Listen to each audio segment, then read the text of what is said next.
appréhender selon vous en une minute peut-être avant de passer à autre chose? Je pense que c'est une grande interpellation. L'homme a été existencié pour dévoiler la divinité sur terre. Je vais donner mon approche purement spirituelle et métaphysique, partant de ma casquette de rabbin. Ce que nous traversons aujourd'hui, c'est parce qu'il y a l'absence d'un sexe sur terre. Depuis un temps, la femme, entre guillemets, n'existe plus sur terre. C'est parce que l'humain a un tout petit peu écarté ses concepts féminins, raison pour laquelle nous subissons aujourd'hui ces niveaux de rigueur. Dans quelle dimension vous parlez de l'inexistence de la femme, puisque Voilà, nous la voyons, elle est présente dans la société. Voilà. Oui. Dans le domaine purement spirituel, lorsque Dieu va créer l'homme, l'homme est automatiquement créé androgyne. Il a les côtés masculins, les côtés féminins.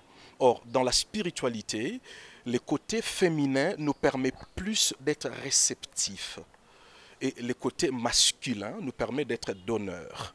Donc la femme, c'est les côtés de l'humain qui reçoit.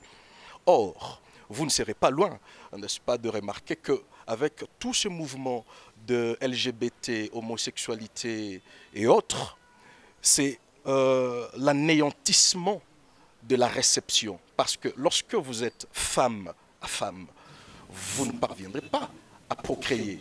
Homme à homme, vous ne parvenez pas. Impossible. Impossible. Contre nature. Donc, voilà, donc il n'y a plus le sexe qui reçoit.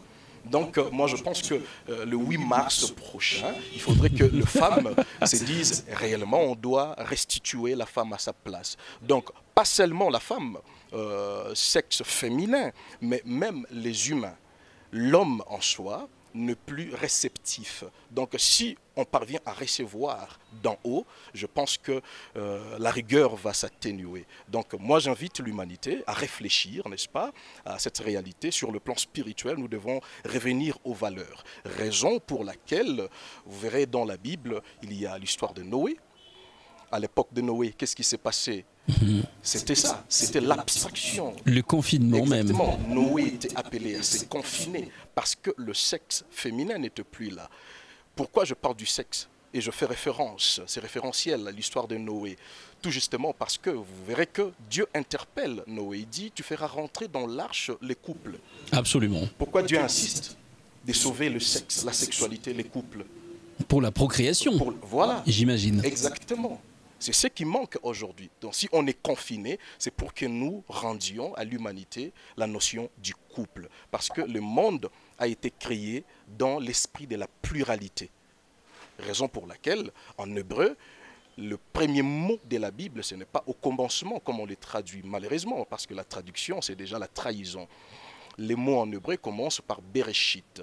Or, Bereshit, c'est la deuxième lettre qui commence la Bible, Bet, Bereshit.